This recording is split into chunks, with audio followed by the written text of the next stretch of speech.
For 3 years, Evelyn cleaned William's mansion in silence, while he discussed billion-naira deals right in front of her like she was invisible. But today, the deal is crashing, his hands are shaking, and the phone is ringing. Sit back and watch what happens when the maid picks up that call, because one hello will change everything. William Okiki's merger call was crashing. No interpreters. 1.5 trillion naira deal dying. In the corner of his expansive home office, Evelyn Adelica reached for the remote to lower the volume of the news playing on the wall-mounted TV, trying to help him focus. William's head snapped around like a viper. "Keep your cleaning hands off my things." The words hit the air like a slap. Evelyn's hand froze mid-air, the dusting cloth clutching in her fingers. "You think because I let you clean my mansion, you get to touch my electronics?" His voice dripped with poison. "You're the maid. Stick to the floor." Evelyn's jaw clenched. She lowered her gaze to the Persian rug. "Matter of fact, get out. I'm tired of seeing you hovering in the corner." Evelyn turned to leave, clutching her cleaning supplies. William returned to his panicked phone calls, pacing frantically behind his mahogany desk. 3 years of University of Ibadan education, 5 languages mastered at University of Cape Town, 2 decades of diplomatic service, invisible. What William didn't know, his house girl was about to save his empire. Evelyn paused at the doorway. She couldn't block out the chaos erupting behind her. "What do you mean all 3 interpreter services are booked?" William's voice cracked with desperation. "Richard, this is a 1.5 trillion deal."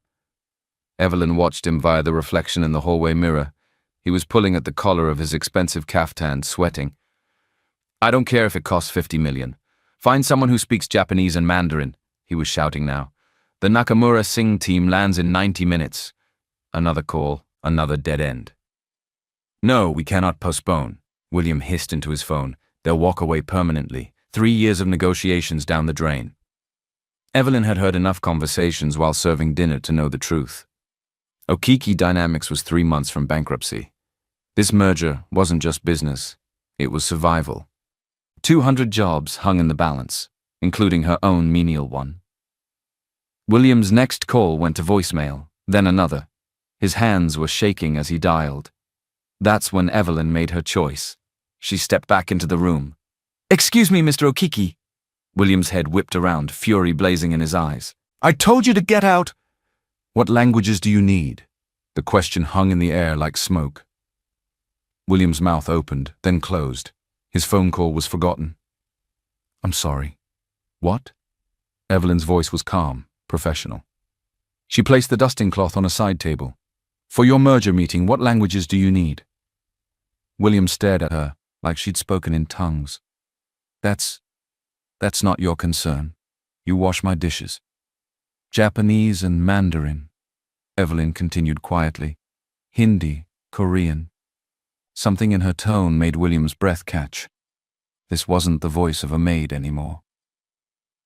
"You speak Japanese fluently, along with Mandarin, Hindi, Korean, Arabic, Portuguese, French, German, Spanish, and Swahili." The room fell dead silent. William's phone slipped from his hand onto the desk. William's world tilted sideways. "You're telling me you speak 10 languages?" His voice was barely a whisper. Evelyn nodded once. "Would you like me to demonstrate?" Before William could answer, his phone rang. The caller ID made his stomach drop. Nakamura Singh Holdings. He stared at the phone like it might explode. "I can't. Without an interpreter." "May I?" Evelyn's hand extended toward the phone. William's pride warred with his desperation. The phone kept ringing. He handed it over. "Moshi Moshi, Nakamura-san," Evelyn answered. Her voice transformed. Gone was the careful deference. In its place, confident, cultured authority. The voice on the other end responded in rapid Japanese. Evelyn listened intently, occasionally nodding. "Hi, Okeki-san. Ima juniji." William watched her face. Her posture had changed completely. Shoulders back, chin set with quiet confidence. This wasn't his maid anymore. Evelyn switched seamlessly to Mandarin as another voice joined the call. Technical terms flowed from her lips like water. Patent licensing, intellectual property transfers, market penetration strategies. She was discussing his company's most sensitive information in languages he couldn't understand. "There's been a cultural misunderstanding," Evelyn said to William, covering the phone. "They're insulted by your previous communications. Your legal team used overly aggressive language in the preliminary contracts." William's heart hammered. "What kind of misunderstanding?" "The kind that kills deals," Evelyn replied. "They think you view them as subordinates, not partners." Back to Japanese, Evelyn's tone became apologetic, respectful. She used phrases that seemed to have an immediate effect. The tension on the other end dissolved. "What did you tell them?" William demanded. "That Okiki Dynamics deeply respects their family business legacy. That you've been personally studying Japanese business customs to show proper honor." William's mouth fell open. "But I haven't." "You have now," Evelyn said simply, then returned to the call. 20 minutes later, she handed the phone back. "They're looking forward to meeting with you in person. The merger discussion is back on track." William stared at the phone, then at Evelyn. "Who are you?" "We need to get to the office, sir," Evelyn said, glancing at the clock. "The traffic to the island will be heavy." William grabbed his car keys, his hands still trembling. "Come on, I'm driving." Evelyn hesitated, looking down at her uniform.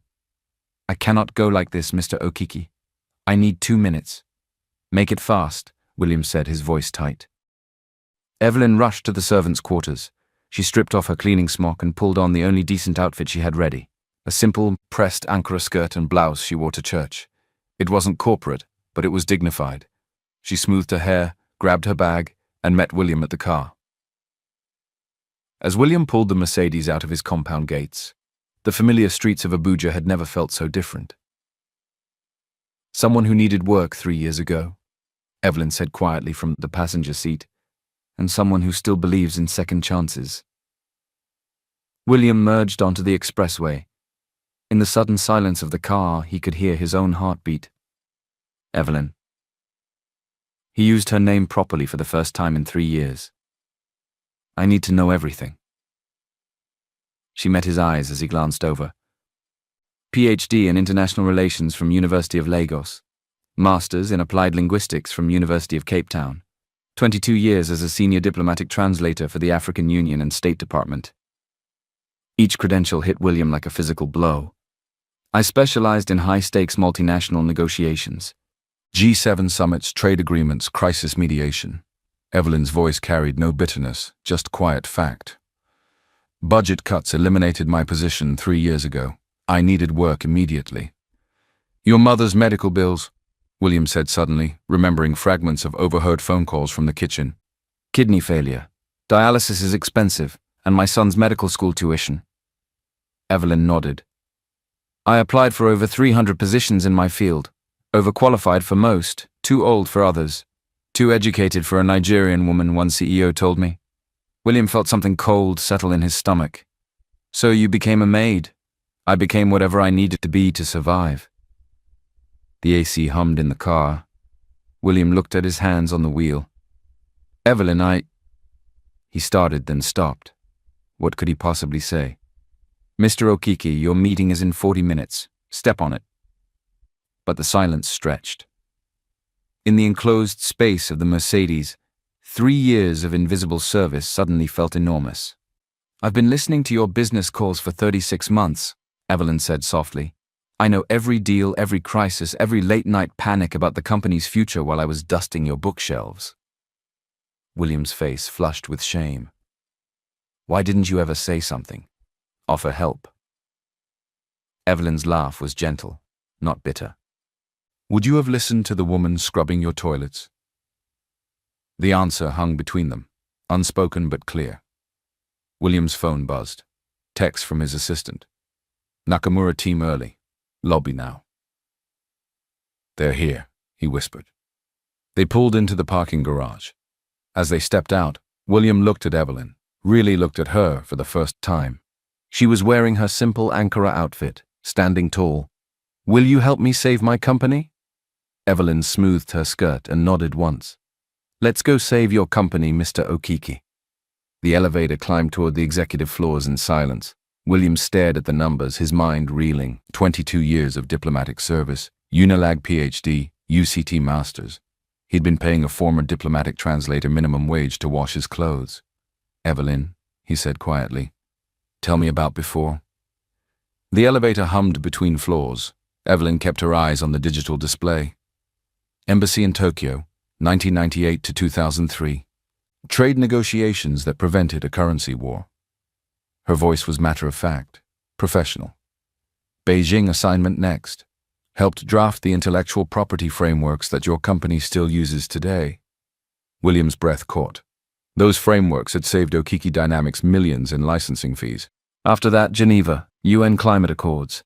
Then back to Abuja for cabinet-level briefings. Evelyn paused. "I translated for 3 presidents, Mr. Okiki, civilian and military." The elevator stopped at the 15th floor. Neither moved to get out. "What happened?" William asked.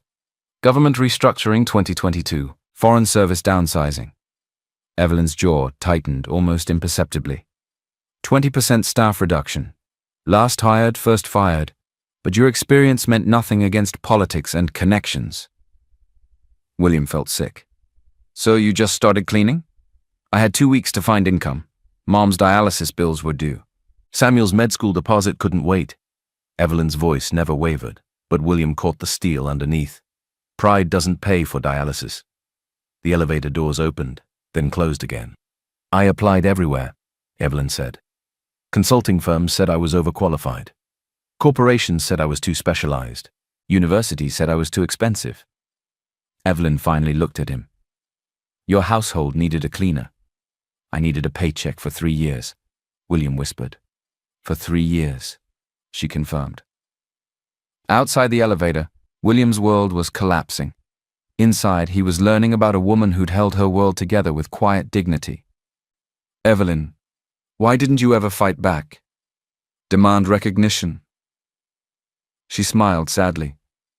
"Mr. Okiki, I've negotiated with dictators and diplomats, but I've never met anyone more dangerous than a man who has already decided what a poor woman is worth." The words hit like a slap. "Every morning I chose to see this as temporary," Evelyn continued. "Every insult, every dismissal, every time you yelled at me for missing a spot on the window, I chose to believe that someday someone would need what I actually know." William's throat tightened. "And today you need what I know." The elevator shuddered slightly as it waited. "Evelyn, I owe you. You owe me nothing except the chance to do what I'm trained for." Her voice was firm now. "Save your company. Save those jobs. That's what matters." William nodded, not trusting his voice. The elevator doors opened to the executive floor. Evelyn gestured for him to exit first, falling into step behind him exactly as she had 1,000 times before. But everything was different now. The executive floor buzzed with panic. William's assistant Rebecca rushed toward them, her face pale. "William, thank God. The Nakamura advance team is in conference room A. They're asking about cultural protocols and nobody knows." "It's handled," William said firmly. "Rebecca, meet Evelyn Adelica, our new interpreter consultant." Rebecca's eyes flicked to Evelyn's simple clothes, then back to William. "I'm sorry, what?" "That is the maid. Miss Adelica will be handling all international communications for the merger." Rebecca lowered her voice. "William, she's your domestic help." "She's a Unilag PhD who speaks 10 languages, William shot back. "Any other concerns?" The color drained from Rebecca's face.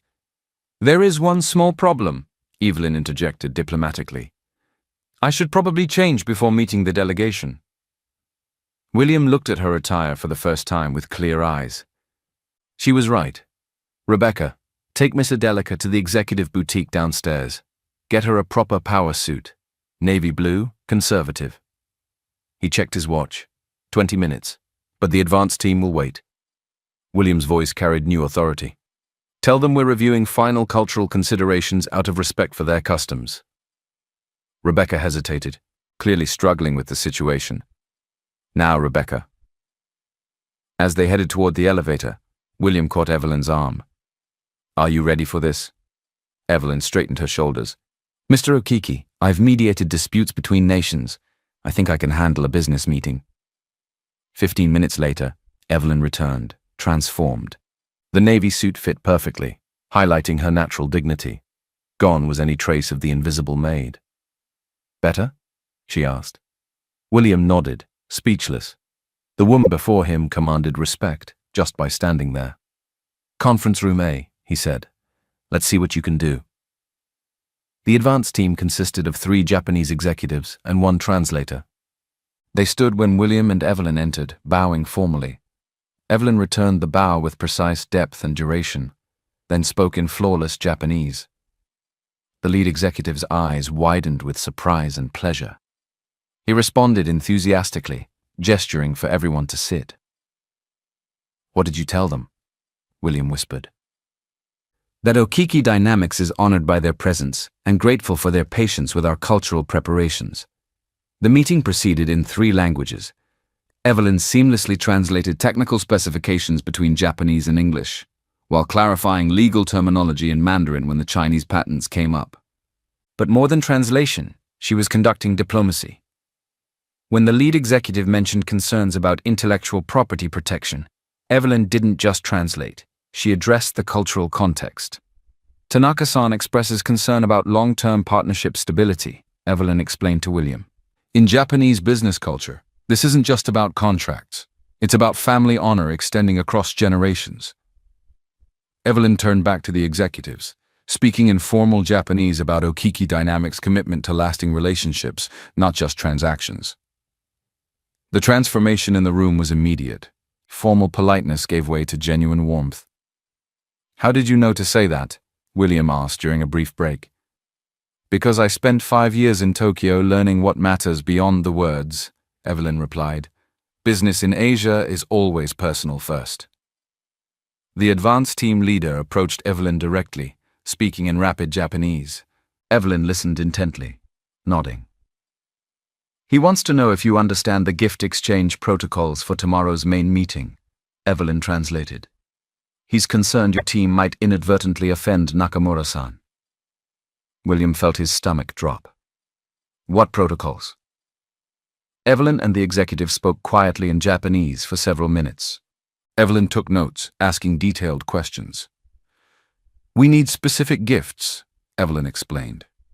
"Not expensive, but meaningful items that show you've studied their company history and family values." "Can you handle that?" "I can handle that." As the advance team prepared to leave, the lead executive shook Evelyn's hand with both of his, speaking in Japanese. Evelyn bowed deeply in response. "What did he say?" William asked after they'd gone. "He said, 'Finally, Okiki Dynamics sends someone who understands respect.'" William felt a mixture of pride and shame wash over him. "Evelyn, about this morning in the office." "Mr. Okiki," Evelyn interrupted gently. "We have 16 hours to prepare for the most important meeting in your company's history. Personal apologies can wait." She was right. But William couldn't shake the image of how he'd treated her just hours ago. "What do we need to do?" Evelyn pulled out her notes. "Learn their names, their titles, their family businesses. Understand why this merger matters to them personally, not just financially. And the gifts. I have ideas, but first, we need to call your legal team about those contract revisions." William looked at Evelyn with new eyes. This wasn't his maid anymore. This was his lifeline. "Lead the way, Miss Adelica." William called an emergency board meeting. The conference room was filled with Okiki Dynamics senior leadership, their faces grim. "I want you to meet Evelyn Adelica, our lead interpreter for tomorrow's merger." Executive Vice President Marcus Balogan spoke first. "William, where's the professional service we hired?" "Unavailable. Miss Adelica will handle all translations." "And her credentials?" Chief Financial Officer Emeka Obi leaned forward. "University of Lagos PhD, University of Cape Town Masters, 22 years State Department." Silence. Then Balogan pressed harder. "Where did you find her?"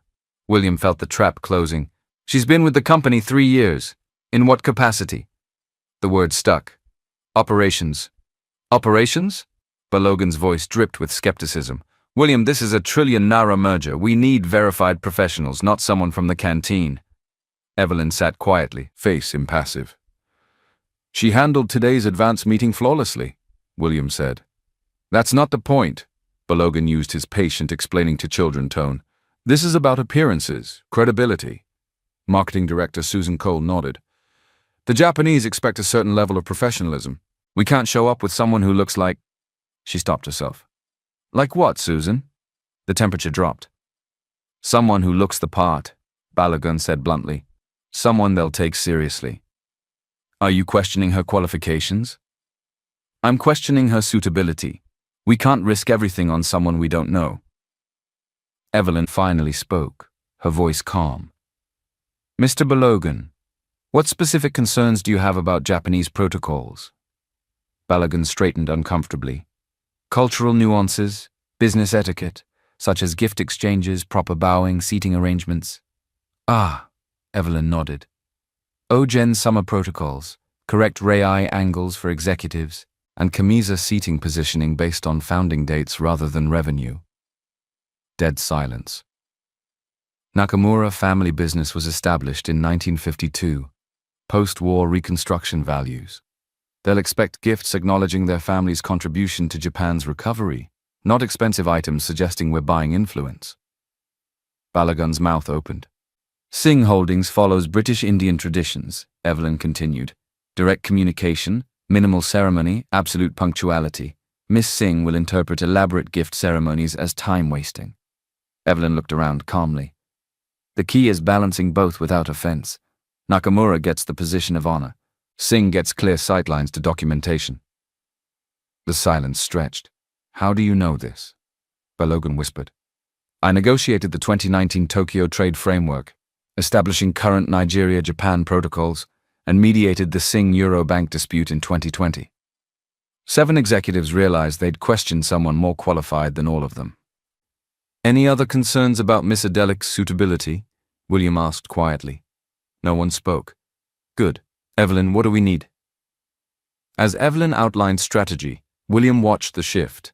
Balogun is taking notes, Obi nodding, Cole asking questions, but he also noticed what didn't change, the careful distance. Questions directed to him, not Evelyn. Recognition wasn't acceptance.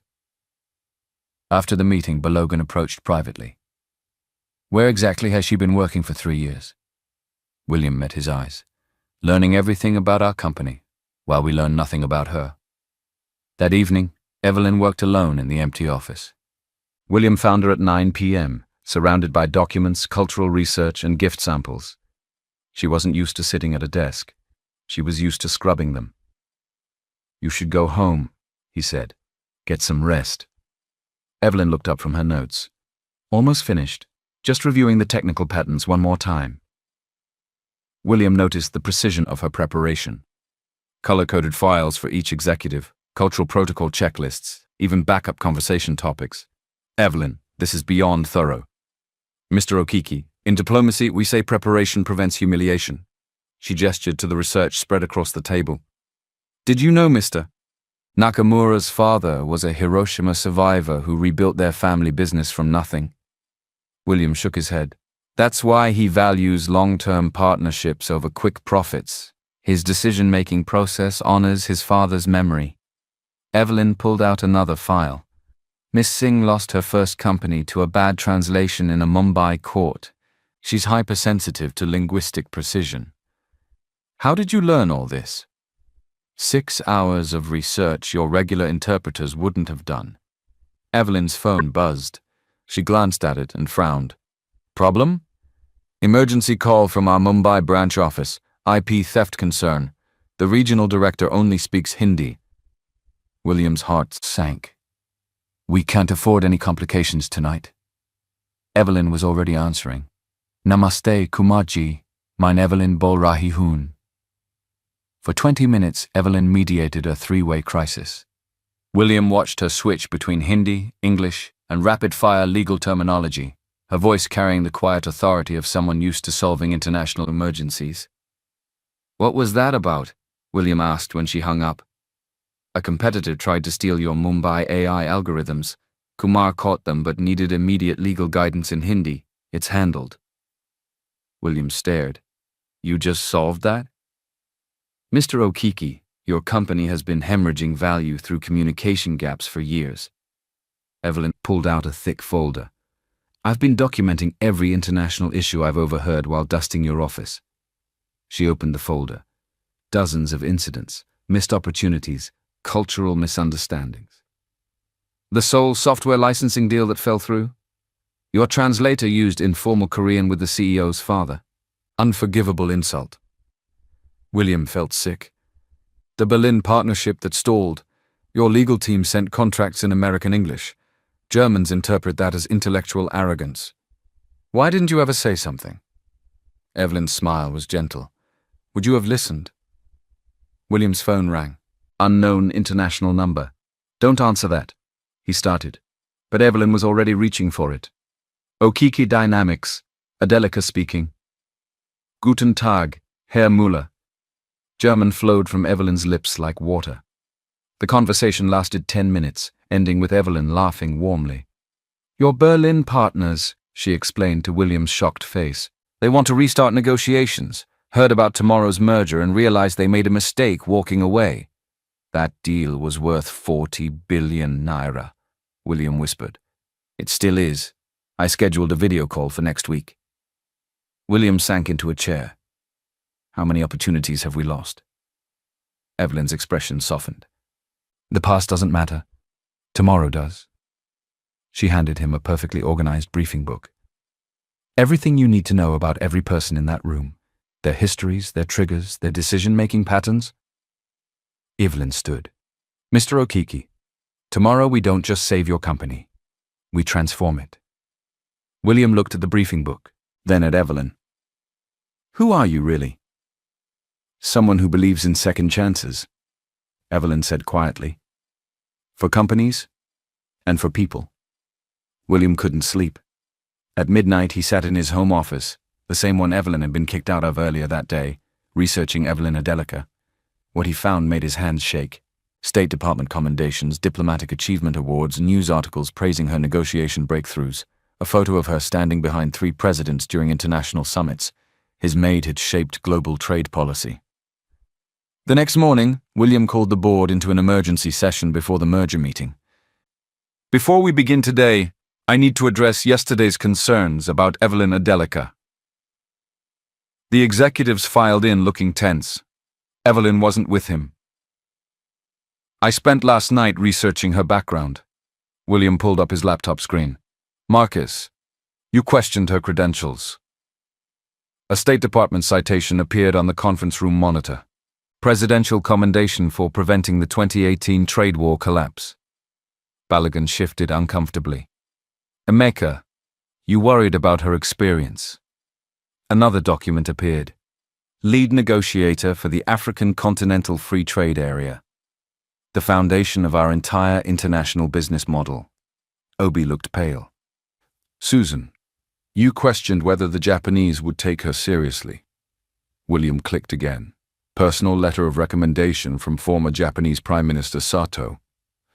Evelyn mediated the 2020 Okinawa base agreements.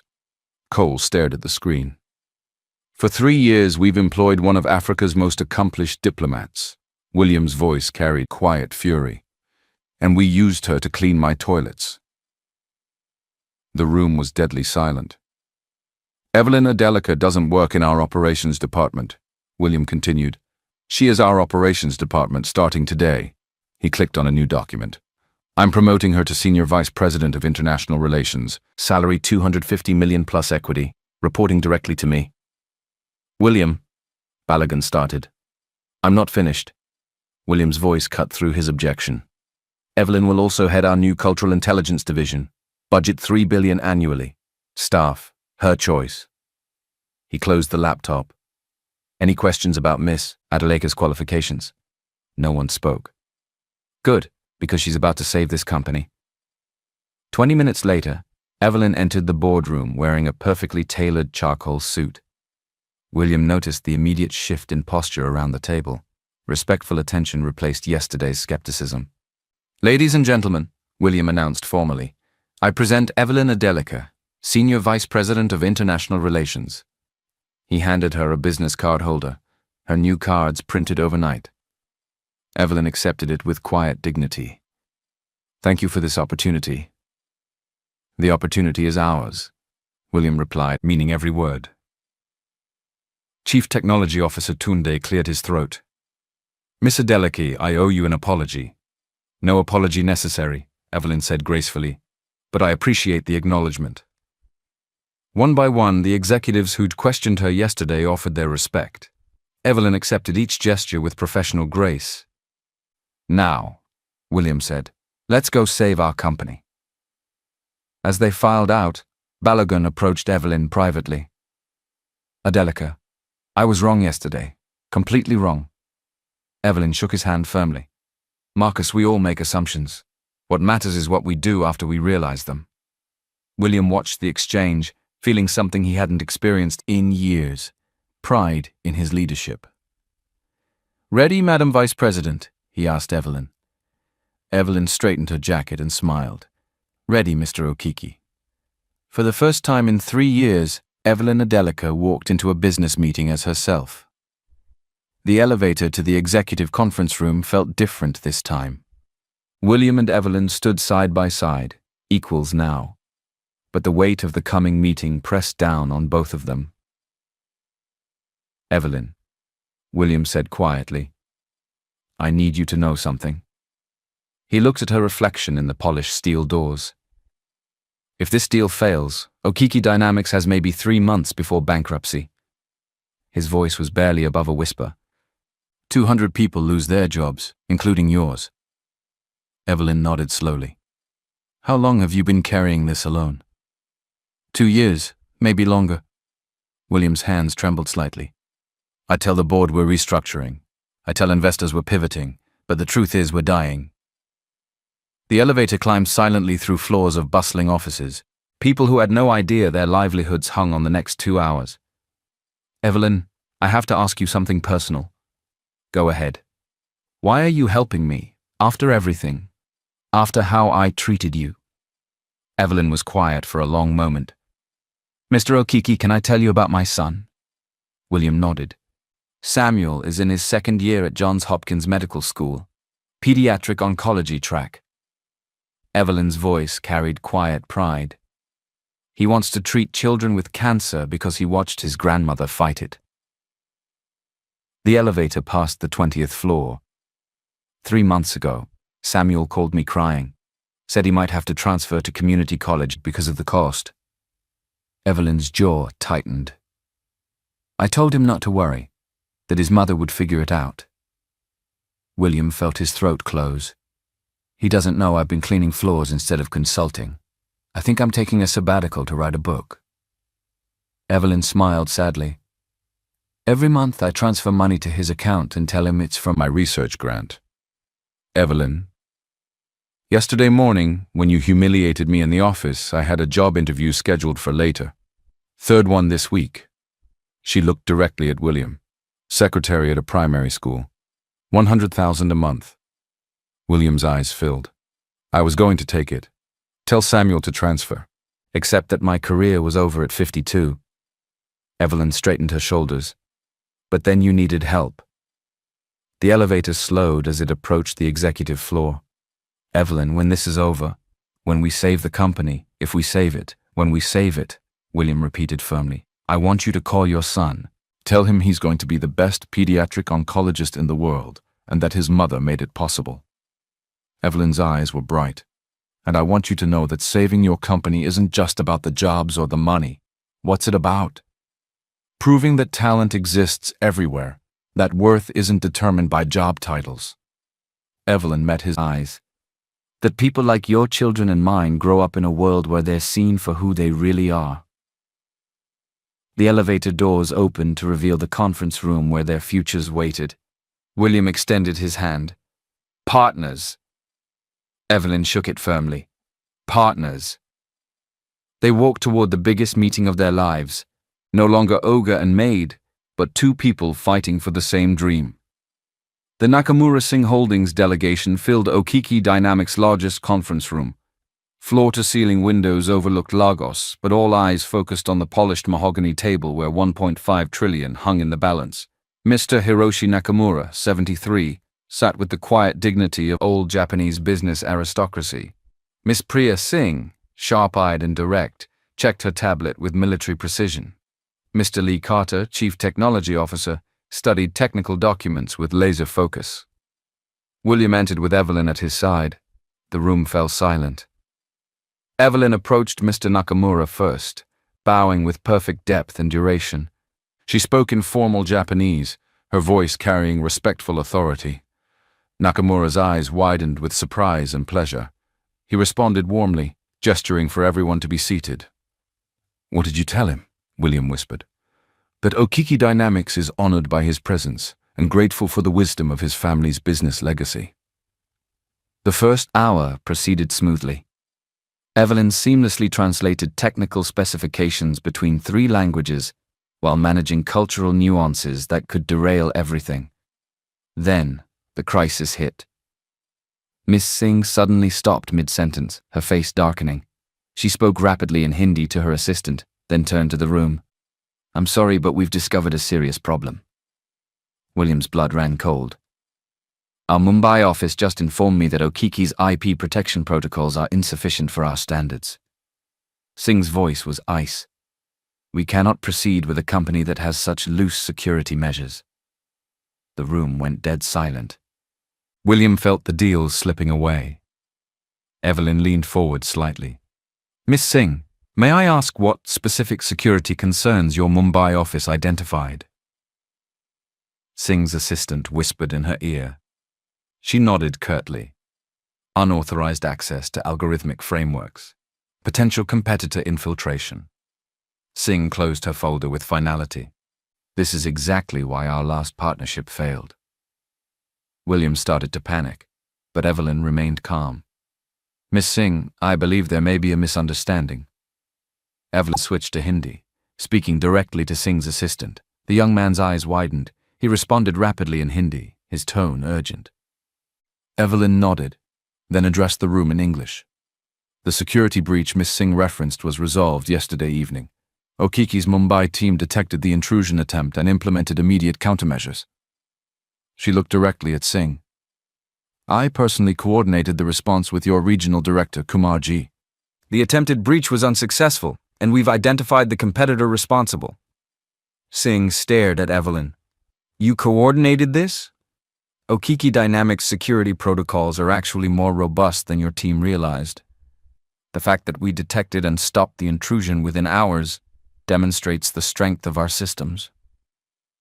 Evelyn pulled out her phone, scrolling to a message thread.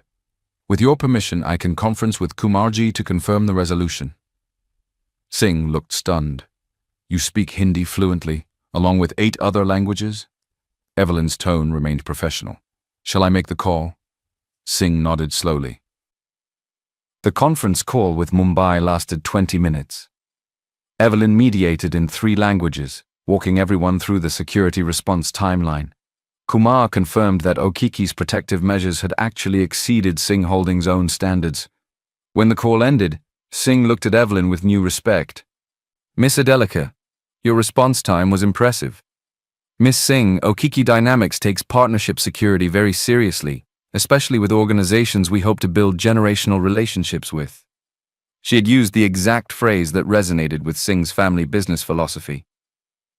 But Mr. Nakamura raised another concern. He spoke quietly in Japanese, his tone grave. Evelyn listened intently, then translated. Mr. Nakamura expresses concern about long-term cultural compatibility. He's asking whether Okiki Dynamics truly understands the commitment required for a 50-year partnership. William felt his heart sink. This was the deeper cultural issue Evelyn had warned him about. Evelyn responded in formal Japanese, her voice carrying deep respect. She spoke for several minutes, occasionally pausing to let her words settle. Nakamura's expression gradually softened. He asked a question in Japanese. Evelyn smiled and responded with a story that made Nakamura laugh softly. "What just happened?" William whispered.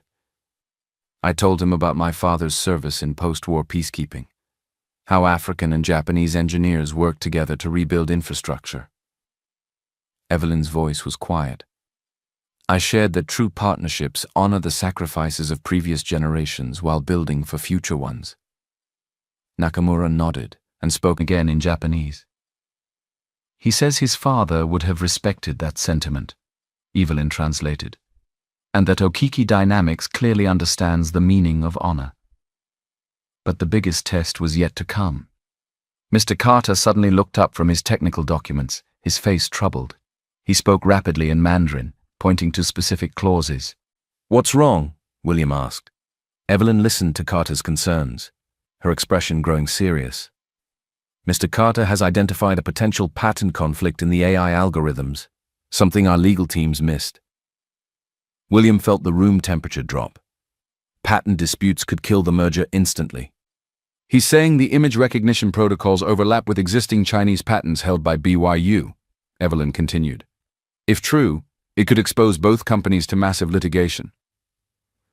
Chen pulled up technical diagrams on his tablet, speaking urgently in Mandarin. Evelyn studied the information, asking detailed questions in Mandarin.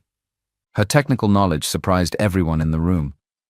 "Mr. Carter, may I suggest a solution?" Evelyn finally said. Chen nodded. "The protocols you're concerned about are actually an evolution of open-source frameworks that predate the BYU patents." Evelyn switched to Mandarin, explaining technical details that made Carter's eyes widen. "Okiki's algorithms use a completely different neural network architecture," Evelyn continued in English for the room. "The similarity is superficial, not structural." She pulled out her own tablet, showing comparative code structures that proved her point. Chen studied the information intently, then smiled broadly. He spoke in Mandarin, bowing slightly to Evelyn. "Mr. Carter says I understand the technology better than most programmers," Evelyn translated, "and that he's satisfied with our IP protection." The room collectively exhaled. 3 hours later, the impossible had become reality. Okiki Dynamics and Nakamura Singh Holdings hereby agree to a 50/50th partnership valued at 1.5 trillion. Mr. Nakamura's voice carried the weight of history.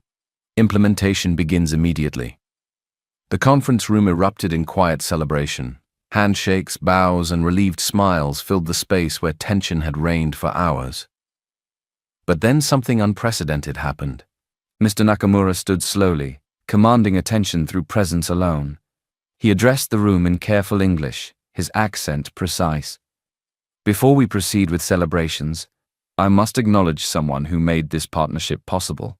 Every eye turned to follow his gaze toward Evelyn. This merger succeeded not because of favorable terms or financial projections, but because of Miss Adelic's exceptional diplomatic skill. The room fell completely silent.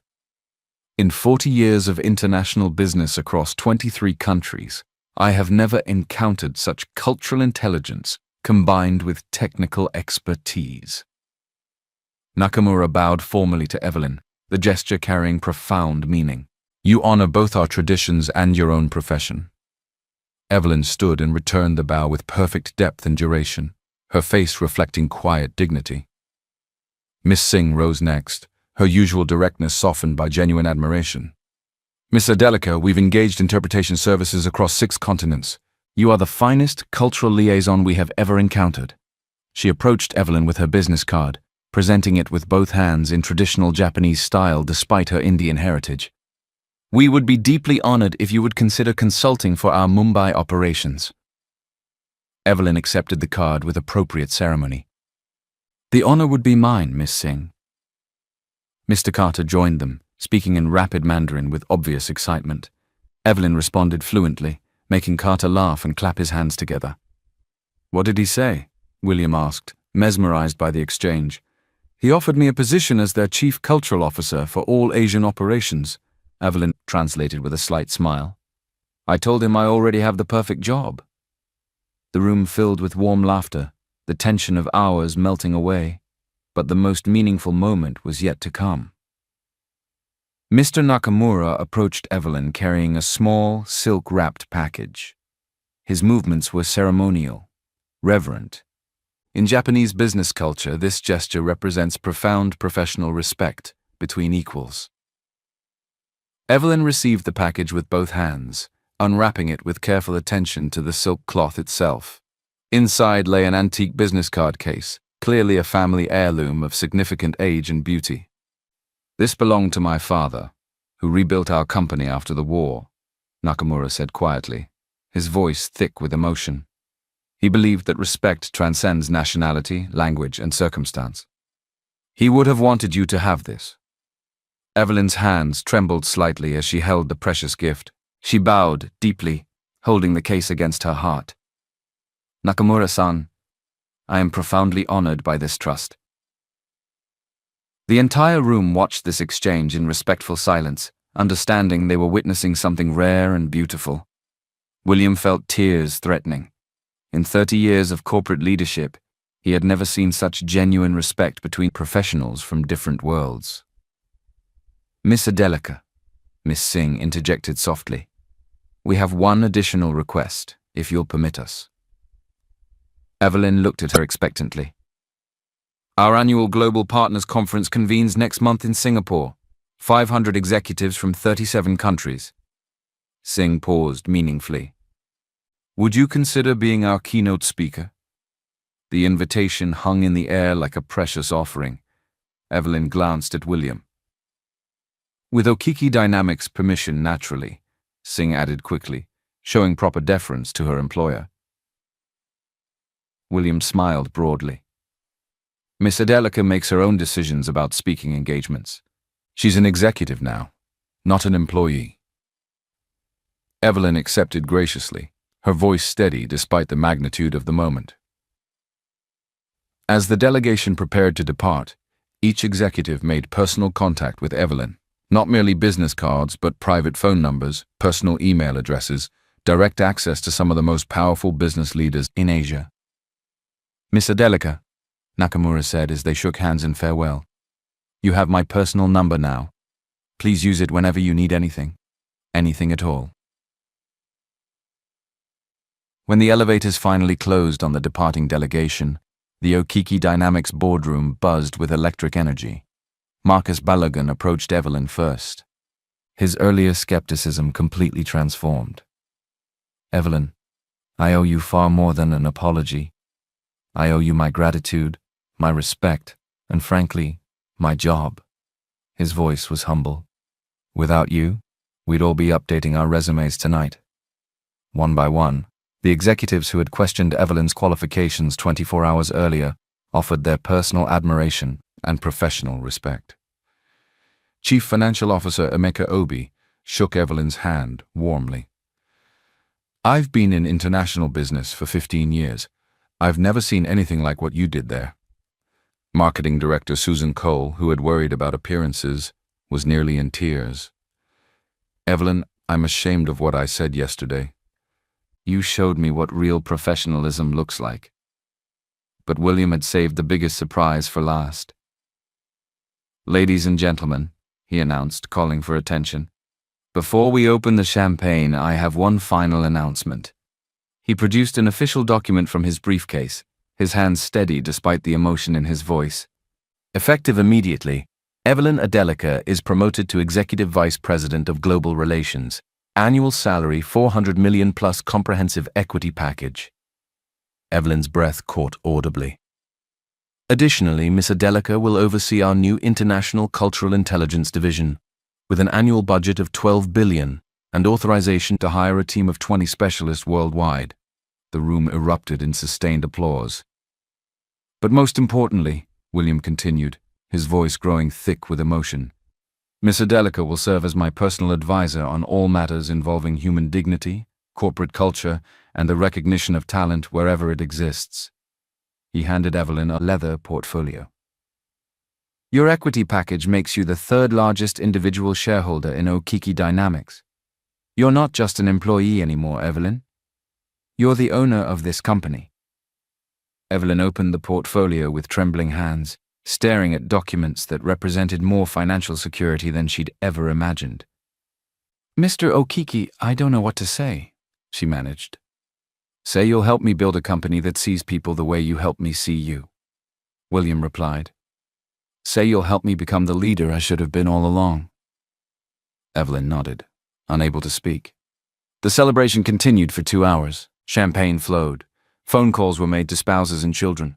Plans were drawn for Evelyn's new division. But the most meaningful moment came when Evelyn stepped into William's private office to make a personal call. William watched through the glass wall as Evelyn dialed her son. "Samuel, it's Mom. Sweetheart, are you sitting down?" He could see her crying and laughing simultaneously as she spoke. "No, honey. You absolutely don't need to transfer schools. In fact, your mother just became an executive vice president. Your medical school is fully funded all 4 years. Focus on becoming the incredible doctor I know you'll be." When Evelyn returned to the celebration, her eyes were bright with pure joy. "How does it feel?" William asked quietly. Evelyn looked around the room at her new colleagues, then at the Lagos city lights beginning to twinkle outside the windows. "Like I remember who I really am," she said softly. "Like I'm finally home." 6 months later, Evelyn's corner office on the 32nd floor hummed with international activity. 3 monitors displayed live feeds from Singapore, Mumbai, and Berlin. Her cultural intelligence division had prevented 4 diplomatic disasters and closed deals worth $600 billion. William often stopped by just to watch her work. The transformation still amazed him.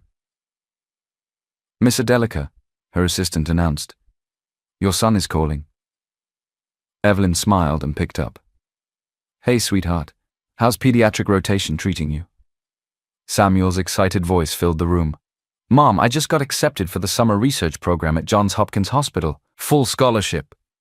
"That's my boy," Evelyn said proudly. "Your grandmother would be so proud." After hanging up, Evelyn noticed William in her doorway. "Good news?" he asked. "The best. Samuel is becoming everything I hoped he would." Evelyn gestured to her desk. "Just like this company."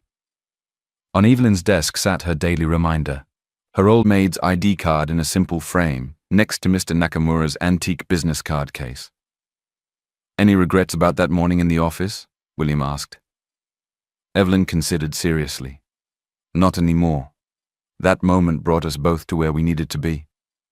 Even after everything I said, William, you gave me the greatest gift that day, the chance to prove that worth isn't measured by uniform or title." William's phone buzzed. He smiled at the text. "Speaking of talent, I just hired our new head of facilities, Bola Adebayo. She mentioned having a law degree during her interview." Evelyn raised an eyebrow. "Formerly your cleaner?" "Formerly my cleaner, now our top legal officer." William grinned. "Funny how much you see when you actually look." That afternoon, a news alert flashed across Evelyn's screen. Okiki Dynamics model transforms corporate culture nationwide. The article featured dozens of companies adopting their hidden talent initiative. CEOs sharing stories of discovering PhDs working in mailrooms, former professors driving Ubers, displaced engineers cleaning offices. Evelyn's phone rang. Unknown number. "Miss Adelica, this is David Kim from Samsung Electronics. We need your help." "What can I do for you, Mr. Kim?" "Our night janitor just solved a coding problem our engineers couldn't crack." Turns out he's a former AI researcher from Seoul National University. Kim's voice was amazed. "We heard about your story. How do we do this right?" Evelyn smiled. "Start by apologizing, then start by listening." By evening, Evelyn had fielded 12 similar calls. William found her at 8 p.m., still taking calls from executives worldwide. "The Evelyn Adelica Foundation is getting 500 applications daily," he reported. "Displaced professionals, underemployed talent, people stuck in survival jobs. How many can we help with our corporate partners? Maybe 2,000 this year." Evelyn nodded, but her expression was thoughtful. "William, I want to tell you something." He sat down, recognizing her serious tone. "This morning I got a call from a mother in Ajagunle. Her son Toby is an MIT graduate working at a fast food joint because no one will hire him." Evelyn's voice grew heavy. 3 years of applications, 0 interviews. William felt his heart clench. He was crying. "She said she saw our story and wondered if there was hope for her boy." Evelyn looked directly at him. "That call reminded me why this matters." "What did you tell her?" "I told her to send me his resume. Toby starts in our Berlin office next month." William smiled through tears. "One person at a time." "One person at a time," Evelyn agreed. As they prepared to leave, Evelyn turned to face the camera of the documentary crew that had been following their story. Right now, Someone is serving your coffee who speaks 4 languages. Someone cleaning your office who has an engineering degree. Someone is driving your Uber who used to run international negotiations. Her voice carried quiet authority. Tomorrow morning, when you interact with service workers, ask yourself, what talents am I not seeing? What potential am I dismissing? What story am I missing? Evelyn stepped closer to the camera. Here's what I want you to do. Find one person this week whose job title doesn't match their potential. Really talk to them. Ask about their background, their dreams, their skills, then do something about it. Make an introduction. Write a recommendation. Share their story. Small actions create big changes. William joined her. We started the Evelyn Adelica Foundation to connect displaced talent with companies that need them. But the real change happens when you decide to see people differently. It happens when you choose to look past uniforms and job titles to the human being underneath. Evelyn's voice grew stronger. Because talent doesn't wear designer suits. Brilliance doesn't need corner offices. Worth isn't measured by your paycheck. It's revealed by your character. She paused, letting the words settle. If this story touched you, share it. Tag someone who needs to hear it. Comment about a time you discovered a hidden talent. Help us build a world where everyone gets seen for who they really are. Subscribe to Breeze Stories if you believe everyone deserves a second chance. Like if you think talent exists everywhere. And remember, Evelyn looked directly into the camera with quiet intensity.